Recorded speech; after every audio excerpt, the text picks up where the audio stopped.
Driverly.com, unlimited drama series. The coffee maker gurgled like a dying animal at 6:47 a.m., and I stood there in my boxers, watching the dark liquid drip into the pot with the same fascination I might reserve for watching paint dry.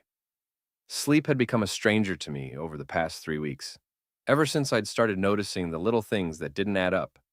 Things like my wife Renee coming home at midnight with her blouse buttoned wrong. Things like finding a receipt for dinner at Romano's on a night she claimed to be showing houses until 9. Things like the way she'd started putting her phone face down during dinner, when she used to leave it carelessly on the counter, screen up, notifications blinking like Christmas lights. My name is Jack Rowe, and I fix things for a living. Houses mostly. Old Victorians like the one we bought 5 years ago, when Renee's real estate career started taking off, and my contracting business was steady enough to qualify for a mortgage. I'm good at spotting what's broken and figuring out how to make it right again. Turns out, that skill translates to more than just plumbing and electrical work. The front door opened with that particular squeak I'd been meaning to fix for months. Renee stumbled in, still wearing yesterday's black pencil skirt and white blouse, her usually perfect auburn hair looking like she'd been through a wind tunnel. Or someone's hands. She didn't see me at first, just kicked off her heels and let them clatter against the hardwood floor, then ran her fingers through her hair and winced. That's when she noticed me standing in the kitchen doorway, coffee mug in hand, studying her like a blueprint. That didn't quite make sense. "You're up early," she said, forcing a smile that didn't reach her green eyes. "Never went to bed," I replied, taking a slow sip of coffee. Funny thing about insomnia. Gives you time to think and research. Something flickered across her face. Fear, maybe. Or annoyance. Hard to tell with Renee these days. Research what? She moved toward the kitchen, but I didn't step aside. She had to squeeze past me, and that's when I smelled it. Cologne, not mine. Something expensive and musky that made my stomach turn. "Phone records, mostly," I said conversationally. "Amazing what you can find when you're the primary account holder. Did you know Verizon keeps detailed logs of every call and text? Time, duration, location data? It's like a digital diary?" Renee froze halfway to the coffee maker. "Jack, what are you talking about?" I pulled out my phone and opened the Verizon app I'd been studying for the past hour. "Well, let's see. Tuesday night, when you said you were showing the Morrison property until 10? Your phone was pinging cell towers near Mick Dorsey's auto shop from 7:30 to 11:45. Wednesday afternoon, during your client meeting at the office, 17 text messages between you and a number registered to one Michael Dorsey. Thursday, stop." Her voice was sharp now, the pretense dropping away like a mask. "Just stop. And then there's this." I reached into my back pocket and pulled out a folded piece of paper. "Receipt from Romano's, table for 2, bottle of wine, 2 entrees. Charged to your credit card last Friday night. The same Friday night you told me you had food poisoning and couldn't eat anything." Renee stared at the receipt like it was a snake that might bite her. Then she did something I wasn't expecting. She laughed. Not nervous laughter. Not the awkward giggle of someone caught in a lie. Real, genuine laughter that started in her chest and bubbled up through her throat like champagne. "Oh, Jack," she said, wiping tears from her eyes. "You really went full detective, didn't you? Phone records and receipts and... God, this is actually funny." I felt something cold settle in my stomach. "Funny? I mean, yes, okay, you caught me. I've been seeing Mick for about 2 months now, and you know what? I'm not even sorry." She leaned against the counter, completely relaxed now, like a weight had been lifted off her shoulders. "I didn't mean to hurt you, Jack. I really didn't. I didn't care enough not to." The coffee mug slipped from my hand and shattered on the tile floor. Hot coffee splashed across my bare feet, but I barely felt it. The words echoed in my head like a bell that wouldn't stop ringing. I didn't care enough not to. I looked at my wife of 8 years, this woman I'd built a life with, renovated a house with, planned a future with, and realized I was looking at a stranger. Worse than a stranger.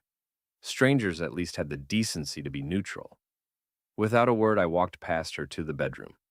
She followed, still talking, but her voice sounded like it was coming from underwater. Something about how she never meant for me to find out this way, how she'd been planning to tell me, how maybe this was for the best. I pulled my duffel bag from the closet and started packing, methodically. Shirts folded the way my father taught me when I was 12, jeans rolled tight, underwear and socks tucked into the corners, my laptop unplugged from the charging station and wrapped in a towel. Jack, what are you doing? Renee's voice had changed. The laughter was gone, replaced by something that might have been panic. Come on, we can talk about this. We can work it out. I moved to the dresser and gathered my important documents: birth certificate, social security card, passport, the deed to the house, which, thanks to Maine's property laws and the fact that I'd bought it before we were married, was in my name alone. Funny how the little details you don't think about can become important later. Jack, please, say something. I zipped the bag and turned to look at her. Really look at her. She was pale now, her earlier confidence evaporating like steam. Her hands were shaking. I didn't mean to leave you, I said, my voice calm and even. I just didn't care enough not to. For the first time since I'd known her, Renee had nothing to say. She just stood there, mouth slightly open as I walked past her and headed for the door. Where are you going? She called after me. I paused at the front door, my hand on the knob. To see a man about a hammer. The door closed behind me with a soft click, and I walked out into the cool Maine morning, leaving my wife alone with the echo of her own words.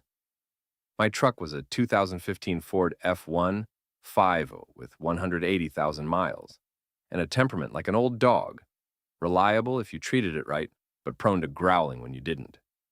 It started on the second try, which was better than average, and I sat there for a moment, engine idling, looking at the house I'd spent 5 years fixing up. The Victorian had been a wreck when I bought it. Peeling paint, sagging porch, windows that wouldn't open, and doors that wouldn't close. But I saw potential in the bones of it, in the solid oak beams and the original hardwood floors, hidden under layers of ugly carpet. I'd spent weekends and evenings bringing it back to life, and now it was worth 3 times what I'd paid for it. Renee was watching from the living room window, phone pressed to her ear, probably calling Mick, or her best friend Trish, who worked at the same real estate office and had a mouth like a megaphone when it came to gossip. Either way, word would be out by noon that Jack Rowe had finally figured out what everyone else in town probably already knew. I pulled out my phone and scrolled through my contacts until I found the number I was looking for. It rang twice before a gravelly voice answered. Stevie Kowalski? It's Jack. You were right. There was a pause, then, shit, buddy, I'm sorry. You want to talk about it? Not over the phone. Meet me at the Anchor in an hour? I'll be there. Steve Kowalski had been my best friend since high school, and a cop for 15 years before a drunk driver ended both his career and his marriage. These days he worked security at the mall and drank too much, but he still had connections and a cop's instinct for reading people. He'd been telling me for months that something was off about Renee, but I'd been too stubborn to listen. The Anchor was the kind of dive bar that every small town in Maine seemed to have. Dark wood, darker beer, and the kind of atmosphere that encouraged people to mind their own business. It opened at 11 a.m. for the guys coming off third shift at the mill, and by the time I walked in at 8:30, Tara was already behind the bar, setting up for the day. Tara Mullins was 40-something, divorced, and had been tending bar at the Anchor for as long as anyone could remember. She had short gray hair, tired eyes, and the kind of radar for gossip that made her more valuable than Google when you needed information about someone in town. Little early for you, isn't it, Jack? She said, not looking up from the glasses she was polishing. Coffee, if you've got it. She nodded toward the pot in the corner.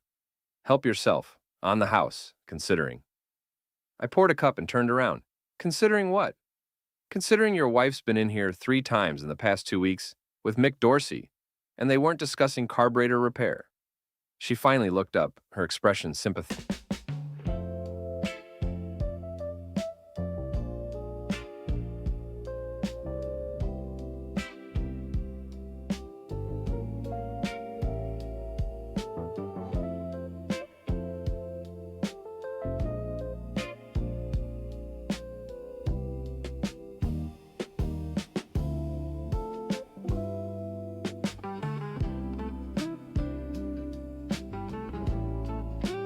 synthetic, but matter of fact.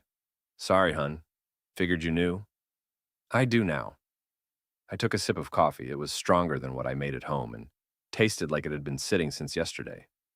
How long has this been common knowledge? Month, maybe two. Mick's not exactly subtle.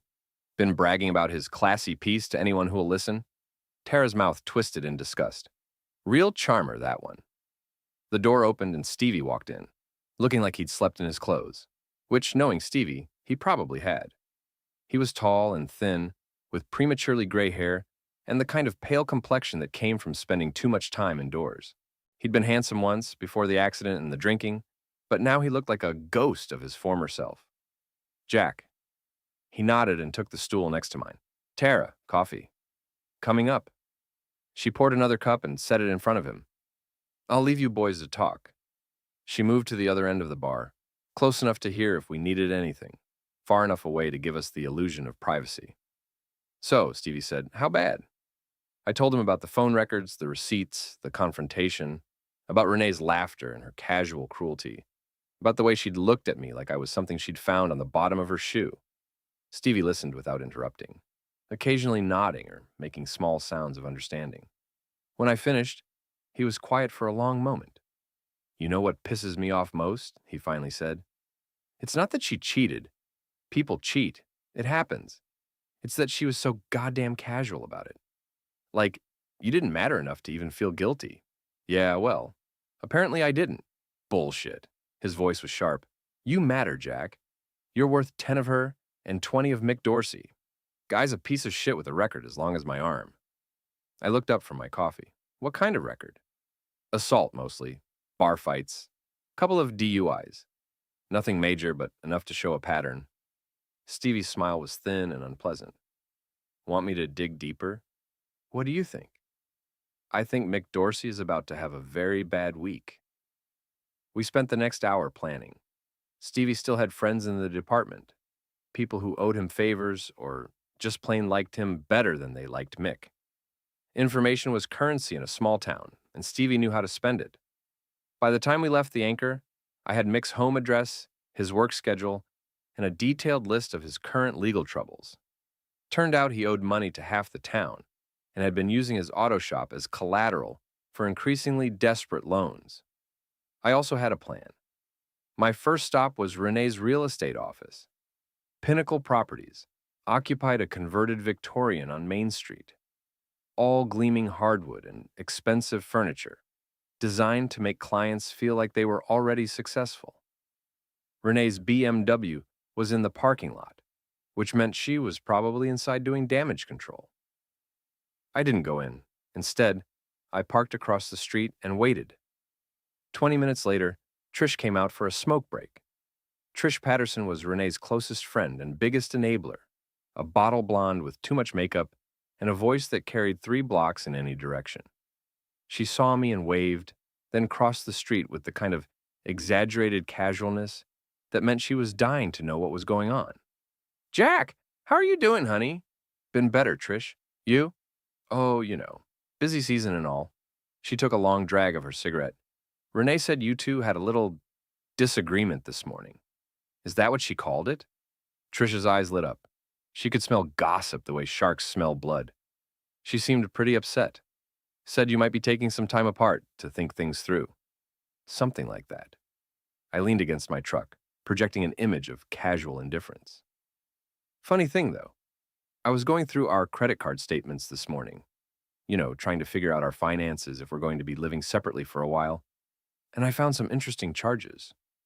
Oh, Romano's, the Riverside Inn, even that little boutique hotel up in Bar Harbor.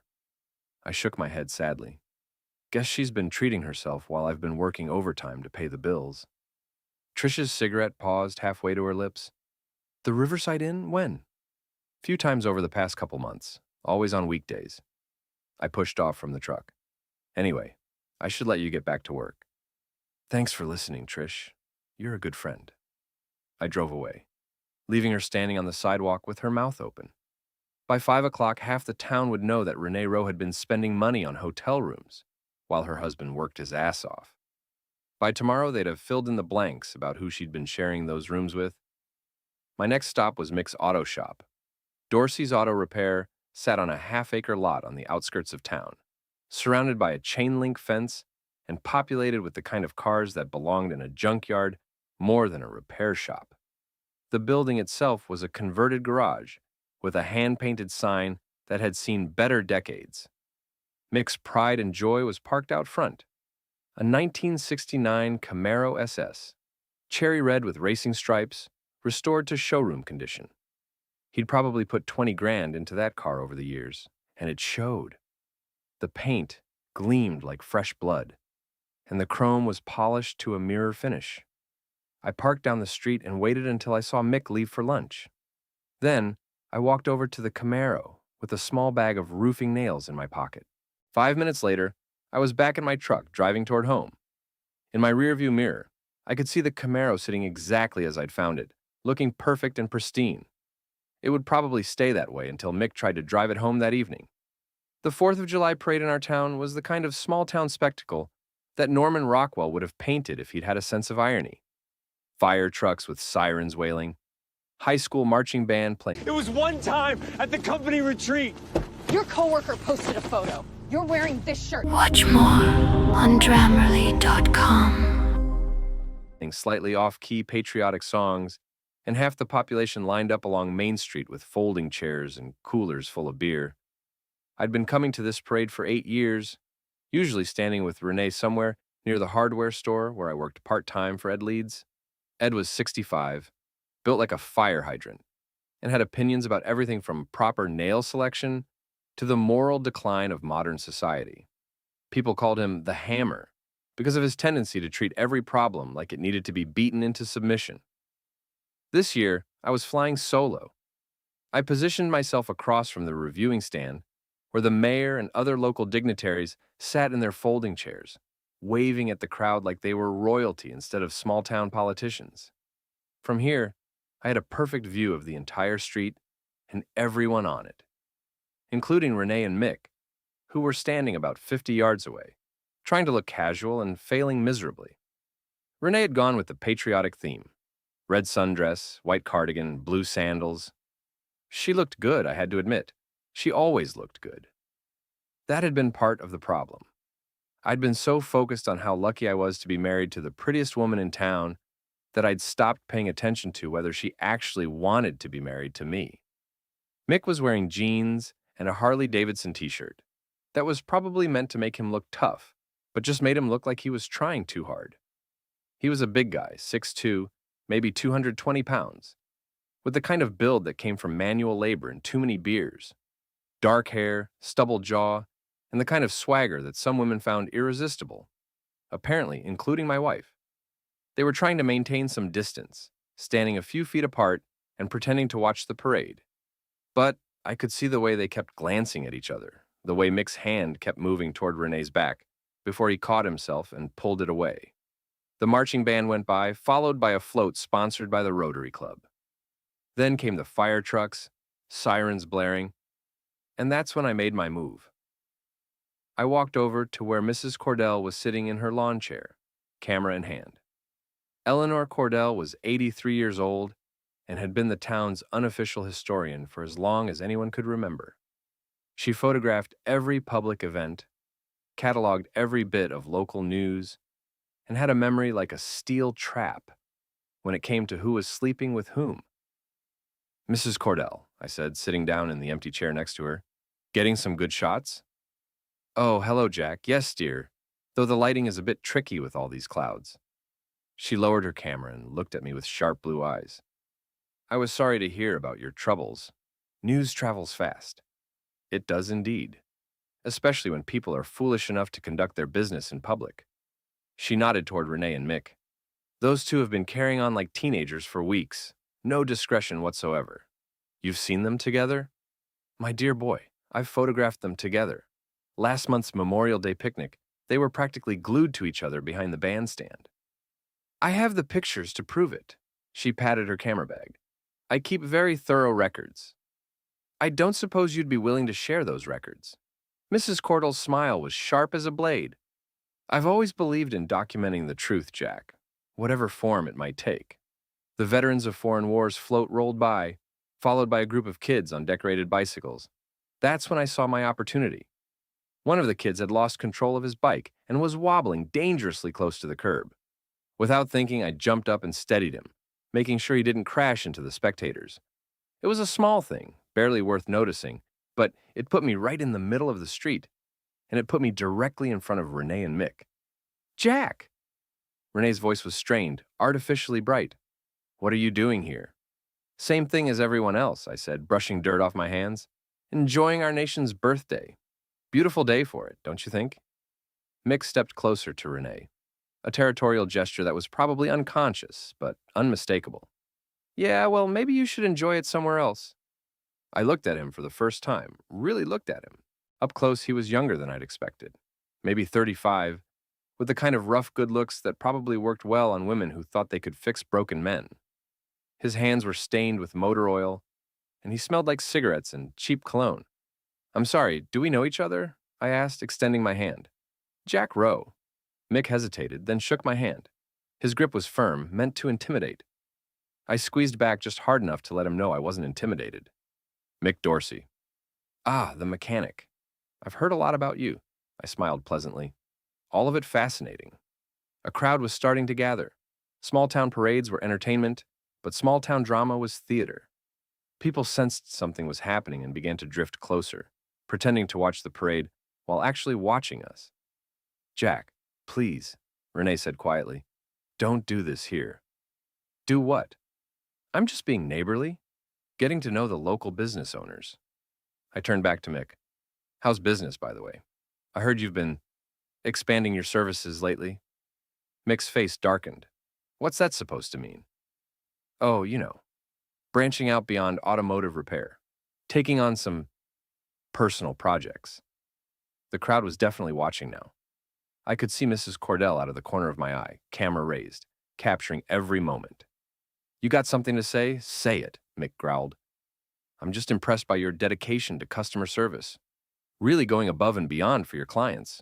I glanced at Renee, who had gone pale. Though I have to wonder about your warranty policy.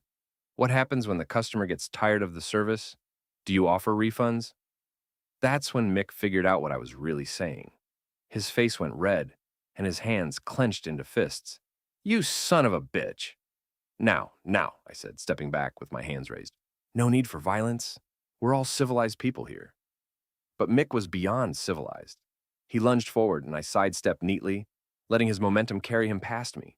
He stumbled, caught himself, and spun around, but by then it was too late. Half the town was watching.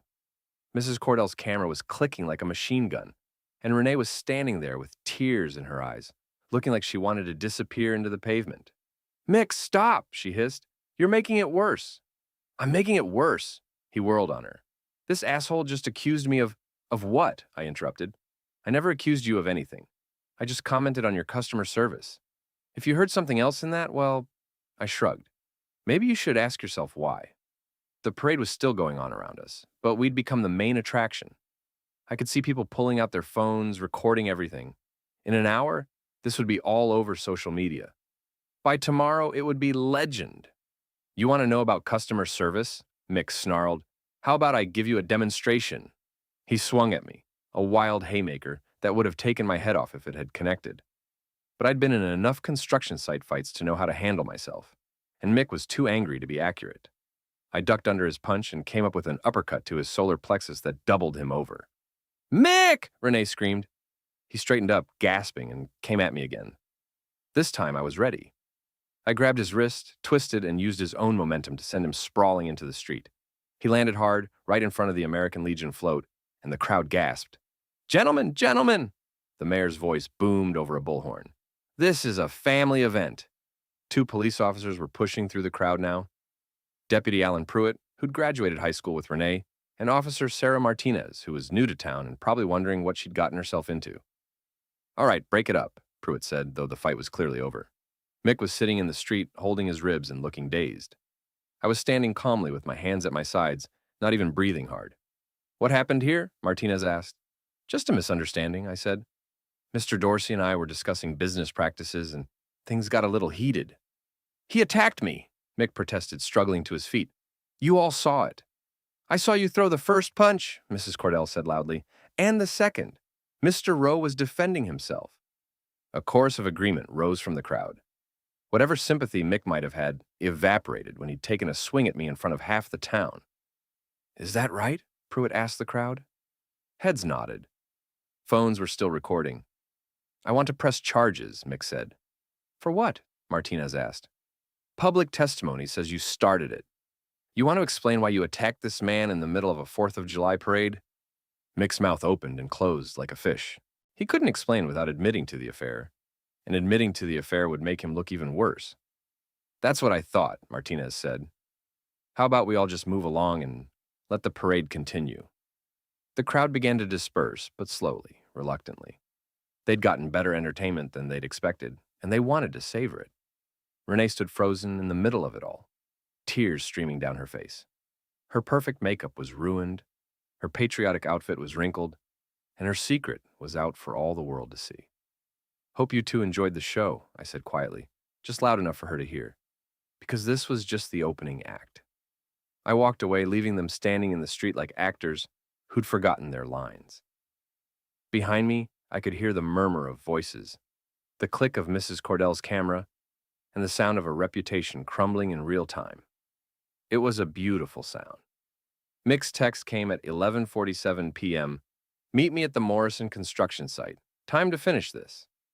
I was sitting in my workshop in the basement of my house, surrounded by the tools of my trade. Circular saws, nail guns, levels, and hammers of every size and description. Ed Leeds had always said that the right tool for the right job was the difference between a professional and a hack, and I'd taken that advice to heart. Tonight, I was going to need the right tool. The Morrison site was a half-built subdivision on the edge of town, one of those developments that had started during the housing boom and stalled when the economy went south. 3 houses in various stages of completion sat on cleared lots like broken teeth, their frames exposed to the weather and their foundations cracked from years of freeze-thaw cycles. It was the perfect place for a private conversation. I parked my truck a quarter-mile away and walked in, carrying a small toolbox and a heavy-duty flashlight. The night was clear and cold, with a half-moon providing just enough light to navigate by. My breath came out in visible puffs, and my footsteps crunched on the gravel road.